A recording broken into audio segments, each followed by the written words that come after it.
Bonjour chers apprenants, nous voilà à l'entame de ce second semestre qui est composé de 4 chapitres, dont le premier traite les fonctions usuelles, le second les intégrales, le troisième les développements limités et enfin nous allons aborder les équations différentielles.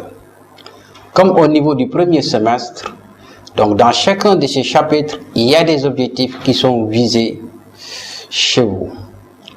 Notamment pour le premier chapitre traitant les fonctions usuelles, nous attendons de vous que vous soyez capable de reconnaître les fonctions circulaires et le réciproque, les fonctions hyperboliques et le réciproque, et de pouvoir les manipuler.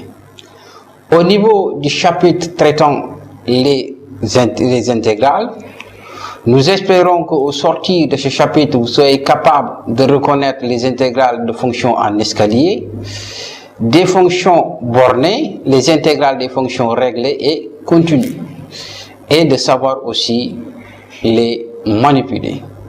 Nous espérons aussi au sortir de ce chapitre des intégrales que vous soyez capable d'utiliser les relations d'ordre, que vous soyez capable d'utiliser aussi les formules de la moyenne, que vous soyez aussi capable d'utiliser les inégalités, notamment de Schwartz, de Minkowski, de Euler, et que vous soyez aussi capable de savoir manipuler les intégrales indéfinies.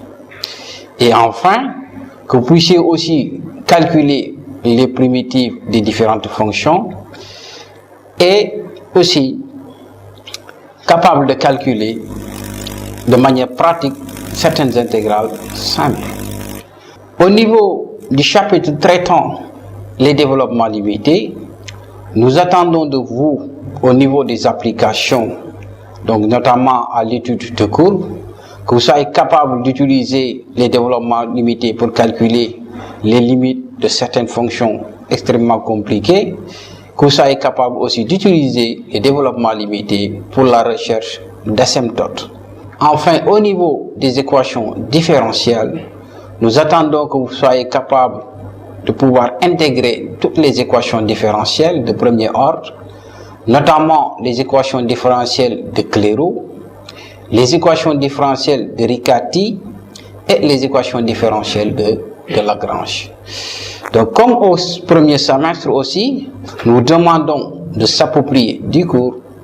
Nous cherchons auprès de vous que vous soyez capable d'appréhender tous les contours liés à ce cours, de savoir les appliquer sur les exercices. Cela passe notamment à une participation active au niveau du forum général.